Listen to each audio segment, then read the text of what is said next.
Welcome party जो है Bharatiya Janata party NDA, हम लोगों ने बीजेपी पार्टी का 15 सीट में हम लोगों ने उनका वोट को काटा है। काटा ही नहीं है बल्कि उनको एकदम 15 सीट से हम लोगों ने उसको एकदम धराशायी कर दिया। तो सबसे ज्यादा क्षति एनडीए को हुआ है। और इसके बाद आईएसयू पार्टी जो कि 3-4 सीट सुदेश महतो लाती थी, उनका भी हमने सुपड़ा साफ कर दिया है।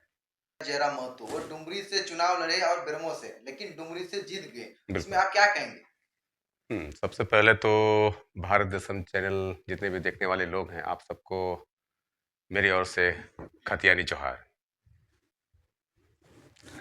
मेरा कहना यह है कि डुमरी और बेरमो, हमारे जेएलके पार्टी के जो सुप्रीमो है टाइगर जयराम महतो, 2 विधानसभा सीट से चुनाव लड़े, डुमरी और बेरमो। डुमरी में हम लोगों ने 94,496 वोट लाए, ठीक है।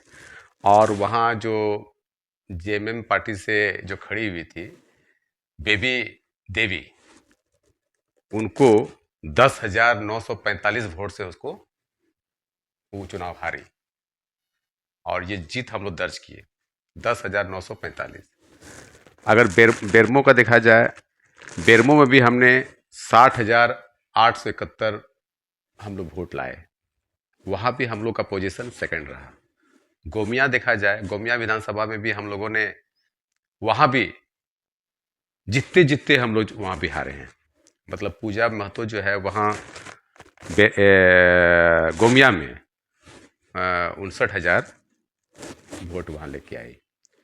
और चंदन कियारी भी देखें, चंदन कियारी में भी हम लोगों ने अच्छा प्रदर्शन किया विधानसभा चुनाव में, वहाँ भी 56,294 वोट हम लोग वहाँ लाए। और सिल्ली की जहाँ तक हम बात करेंगे, सिल्ली जो कि आईएसयू पार्टी का हमेशा गढ़ रहा है, वहाँ भी हम लोगों ने 41,725 वोट हम लोगों ने लाया।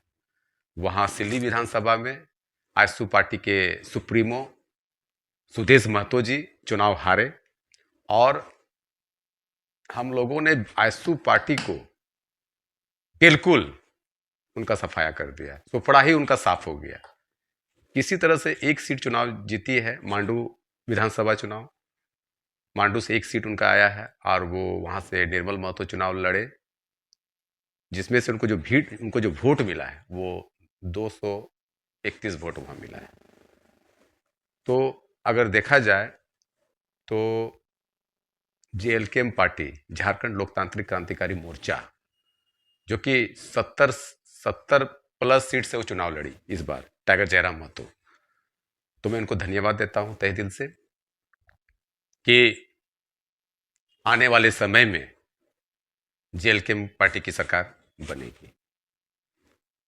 क्योंकि अभी पहला चुनाव था, पहला चुनाव में हम लोगों ने कम से कम डुमरी विधानसभा से जीत दर्ज की। इसके लिए मैं टाइगर जयराम महतो को बहुत सारी बधाई और शुभकामनाएं देता हूं। आप लोग का जो पार्टी है, आप लोग का जेएलके पार्टी, आपको क्या लगता है किसका वोट काटे हैं? जेएलके पार्टी जो है भारतीय जनता पार्टी एनडीए, हम लोगों ने बीजेपी पार्टी का 15 सीट में हम लोगों ने उनका वोट को काटा है। काटा ही नहीं है बल्कि उनको एकदम 15 सीट से हम लोगों ने उसको एकदम धराशायी कर दिया। तो सबसे ज्यादा क्षति एनडीए को हुआ है। और इसके बाद आईएसयू पार्टी जो कि 3-4 सीट सुदेश महतो लाती थी, उनका भी हमने सुपड़ा साफ कर दिया है। जब आईएसयू पार्टी का जो गठन हुआ था 1986 में, आईएसयू का फुल फॉर्म होता है all Jharkhand student union, ISU party का फुल फॉर्म। तो आईएसयू पार्टी के जो सुप्रीमो है सुदेश महतो जी, ऑल झारखंड स्टूडेंट यूनियन इस पार्टी का फुल फॉर्म, और वो अपने सिद्धांत से बिल्कुल भटक गए। आज अगर देखा जाएगा झारखंड में 2 से 3 साल में जो आंदोलन हुआ, चाहे वो जेसीसी का आपका सीजीएल एग्जाम हो, क्वेश्चन पेपर लीक का मामला, उसमें भी सबसे पहले टाइगर जयराम महतो ने जेएलकेएम पार्टी ने सबसे पहले प्रोटेस्ट किया, आंदोलन किया। और इसके अलावा और भी देखिएगा, सहायक पुलिस हो, चाहे आंगनबाड़ी हो, और भी बहुत सारा ऐसा मुद्दा था जिसमें जेएलकेएम पार्टी ने बढ़ चढ़ कर हिस्सा लिया।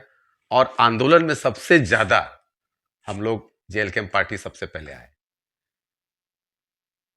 तो इसीलिए इस बार जो चुनाव हुआ 2024 में, इसका परिणाम हम लोग के सामने है। अच्छा, परिणाम तो सामने आ गया। टाइगर जयराम महतो जी डुमरी से जीत गए हैं। आपको बिल्कुल। क्या लगता है किस पार्टी से गठबंधन करेंगे?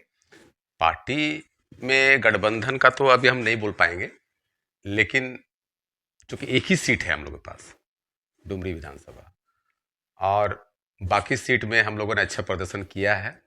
रिजल्ट आपके सामने है। सब जगह हम लोगों ने सेकंड थर्ड हम लोगों ने लाया है। चाहे वो चंदन कियारी हो, गोमिया हो, बेरमो हो, रामगढ़ हो, मांडू हो, चाहे सिल्ली हो, ईचागढ़ हो, तो सभी विधानसभा से हम लोगों ने अच्छा वोट लाया, अच्छा मैंडेज लाया। इंडिया गठबंधन के हेमंत सरकार अभी चौथी बार वो शपथ ग्रहण लिए। उनको मैं तहे दिल से धन्यवाद देता हूं, क्योंकि उनका जो पिछले बार जो घोषणा पत्र में उन्होंने क्या क्या बोला था, पिछले घोषणा पत्र में उन्होंने यही ना बोला था कि 1932 खतियान को लागू करेंगे, विस्थापन नीति को लागू करेंगे, नियोजन नीति को लागू करेंगे, पुनर्वास नीति को लागू करेंगे। लेकिन अभी तक एक भी नीति सही रूप से लागू नहीं हो पाया। न CNT एक्ट का यहाँ उसको सही ढंग से लागू कर पाया गया, न SPT एक्ट का यहाँ उसका पालन किया जा रहा है, न पेशा कानून का यहाँ पालन किया जा रहा है। तो कोई भी एक्ट, कोई भी नियम यहाँ सही ढंग से लागू नहीं हो पाया। तो हम हेमंत सरकार से यही गुजारिश करते हैं, उनसे यही नम्र निवेदन करते हैं कि आप इस बार चौथी बार मुख्यमंत्री बने हैं, तो ये सब जितनी भी आपकी जो आप ही की घोषणा पत्र में जो आपने जो बोला था, कम से कम आपको उसको पूरा करना है। क्योंकि जनता आपको इस बार बहुत विश्वास के साथ आपको इस बार वोट दिया है। और अगर जनता अगर आपको सीट पर बैठा सकती है, तो जनता आपको वहां से उखाड़ने का, फेंकने का भी काम कर सकती है। जब 2029 का जो इलेक्शन होगा, वो बहुत ही चैलेंजिंग इलेक्शन होगा, और जो भी उसके परिणाम आएंगे, बहुत चौंकाने वाले परिणाम आने वाले हैं। क्योंकि हम लोग का पार्टी JLKM, झारखंड लोकतांत्रिक क्रांतिकारी मोर्चा, जिसके केंद्रीय अध्यक्ष हमारे जयराम महतो जी, उनका जैसा इस बार का जो 2024 का जो चुनाव परिणाम है, उसको ध्यान में रखते हुए हम लोग को कम से कम 10 से 12 सीट आने की उम्मीद है।